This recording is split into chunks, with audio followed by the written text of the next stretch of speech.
Hola amigos! So today I'm going to show you how to create a Kettema style bass known as the Reese bass. It was originally created by godfather of techno, Detroit producer Kevin Saunderson back in the early 90s. It was then adopted widely by the early drum and bass and jungle producers, and has now made a bit of a comeback in new music created by superstar DJs like Kettema and Chris Dussy. So without further ado, let's get straight to it. So first of all, what we're going to do in Logic is load up the Alchemy synthesizer. We are then going to go to initialize settings, open oscillator A, make sure that's on with a saw bass, then do exactly the same with oscillator B. However, with this one, we're going to fine tune it down by say around 59 cents. What that then creates is a detuned sound that's sort of a bit phasey, but not too out of phase where it creates phase issues. It actually sounds great. So if we listen to that, as you can hear, that is a nice mean sounding synth. However, to turn this into a bass line, the process that I adopt next is the following. So if you go at the bottom left, you've got effects, choose distortion. In Alchemy, you've got the bass enhancer. Turn that on.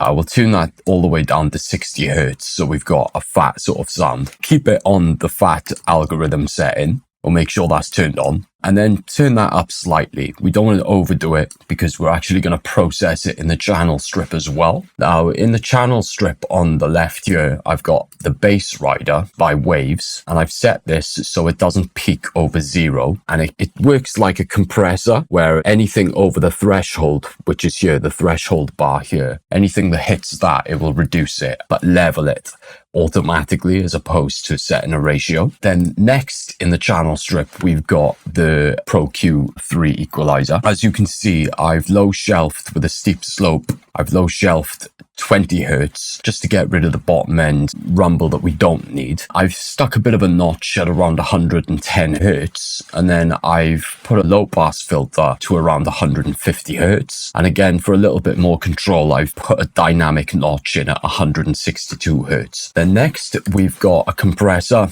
the LA2A tube compressor. With this, we've pumped the gain up to 40, so we've given it a nice tube effect, and we've compressed it, not too much, but enough to catch the bits where it gets a bit louder. Because we've set the two oscillators at different tunings, what happens is the phase kind of brings it in and out slightly. It's a nice movement, but it also means the volume has these peaks and troughs. So to try and level that out so there's not a crazy sort of dynamic range, we've leveled it out firstly with the bass rider, and then we're catching it a little bit more with the compressor later on. Then to beef the sound up, we've got it going through overdrive. I've just used the stock overdrive plugin. I've kept the tone all the way up. I've driven it by 7.25 decibels and then brought the output down by 7.5 decibels just to make sure that it's not too loud. And then last in the chain, we've got the sidechain envelope tool, the Nicky Romero Kickstart 2. So without the sidechain, let's listen to the Reese bass.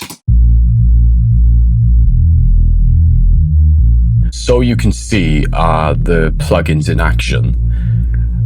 We've got this bass rider working quite dramatically, not only because of the different notes that are creating different frequency responses. Some of those frequencies are going to give a louder response, but as I said, because the oscillators are phasing in and out of each other, that by itself, even if you play just one note, you're going to have quite a bit of movement in the volume. With the equalizer, what I'll do is I'll move the low pass up and down so you can hear it.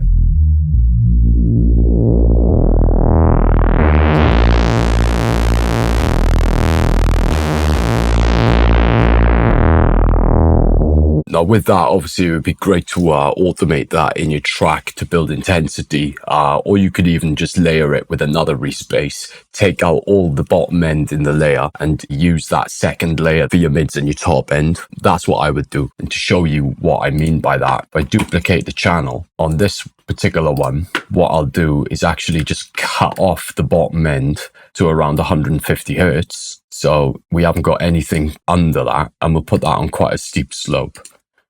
And then we can use the low pass filter above that to do the automation, which would sound like this.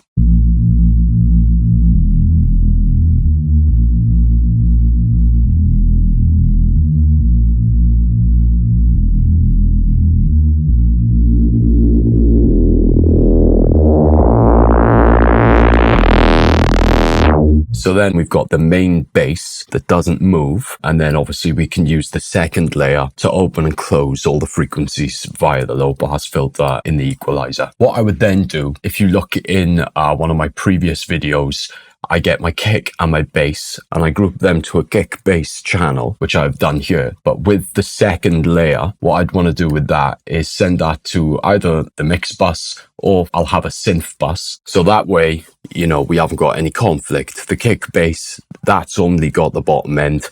And then obviously anything else in terms of mid and high end synths, they'll go through the synth bus. Now, if I turn kickstart on, so we've got a side chain with a bit of a beat and a rhythm, this is what we have.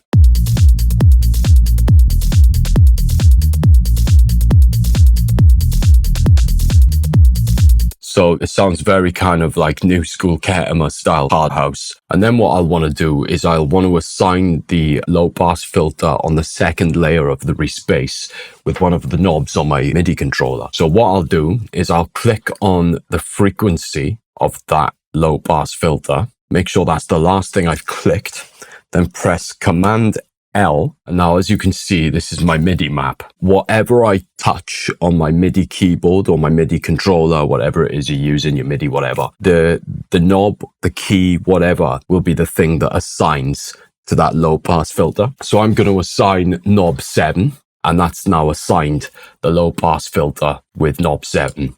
As you can see, I'm moving the knob and the filter's going up and down. So let's have a listen with a bit of movement.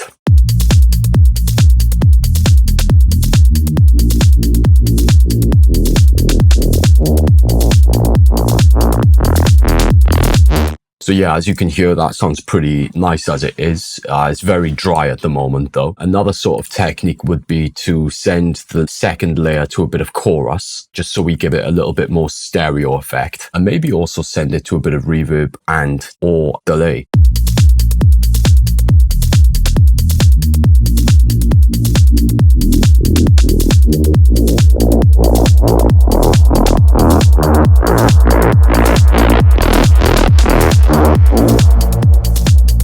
So yeah, as you can hear, that sounds a lot more interesting now. I will want to change the settings on the compressor for the second layer because we haven't got any bottom end going through it. The threshold of the compressor are going to be set differently. So let's change the settings on those.